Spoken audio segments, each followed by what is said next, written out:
স্বাধীনতা যুদ্ধ থেকে শুরু করে বারবার দেশের গৃহ এবং দেশগুলোতে অবস্থানে কর্মকাণ্ডে অবস্থান করেছিলেন যে দলের নেতা শেখ মুজিব। স্বাধীনতা যুদ্ধের সময় পাকিস্তানি হানাদার বাহিনীর সাথে আঘাত করে পাকিস্তানে অবস্থান করলেন। পাশাপাশি তারই অবর্তমানের শহীদ রাষ্ট্রপতি জিয়া রহমান স্বাধীনতার ঘোষণা দিয়ে সশস্ত্র মুক্তিযুদ্ধের মধ্য দিয়ে দেশকে স্বাধীন করলেন। সেই স্বাধীনতার পর থেকে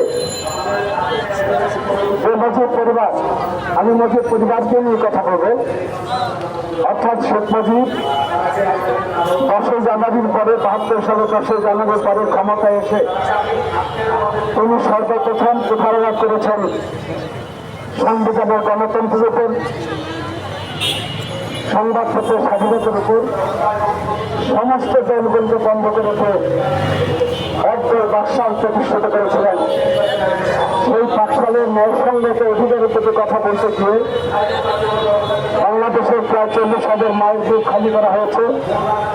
ঠিক সেই 71 থেকে 75 পর্যন্ত এদেশের মায়েরা তার সন্তানের নিরাপত্তা দিতে পারে নাই, বাবা তার সন্তানের নিরাপত্তা দিতে পারে নাই। সমস্ত কিছুই ছিল সেই বাংলাদেশ একটি অরাজকতা, একটি দখলদারিত্ব এবং আইনের শাসনকে প্রস্তাবিত করে তুলেছিল। সেই 73 একটা নির্বাচন হয়েছিল।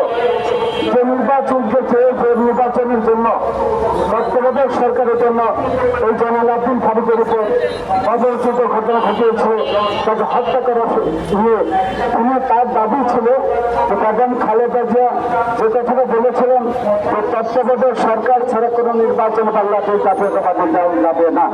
অর্থাৎ তত্ত্বাবধায়ক সরকারটা এমন একটা সরকার এত নিরপেক্ষ এবং নিরপেক্ষের মধ্য দিয়ে বাংলাদেশের গণতন্ত্র প্রতিষ্ঠা হবে, বাংলাদেশের গণতান্ত্রিক রাষ্ট্র ব্যবস্থা প্রতিষ্ঠা হবে, তার দাবিতে আন্দোলন সংগ্রাম এবং মিছিল করতে গিয়ে আমাদের জয়নাল আবদিন ফারুককে হত্যার ষড়যন্ত্র আপনার সকলে দেখেছেন, পৃথিবীর মানুষগুলো দেখেছে কিভাবে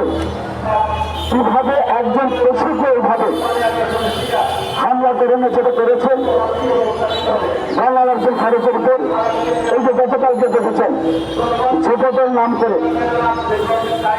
সে নিষ্ঠুরভাবে নির্দয়ভাবে ছেলেকে হত্যা করেছে, ঠিক সেইভাবে নিষ্ঠুর নির্দয়ভাবে এই জয়নাল আবদিন ফারুকের উপর আক্রমণ চালিয়েছিল।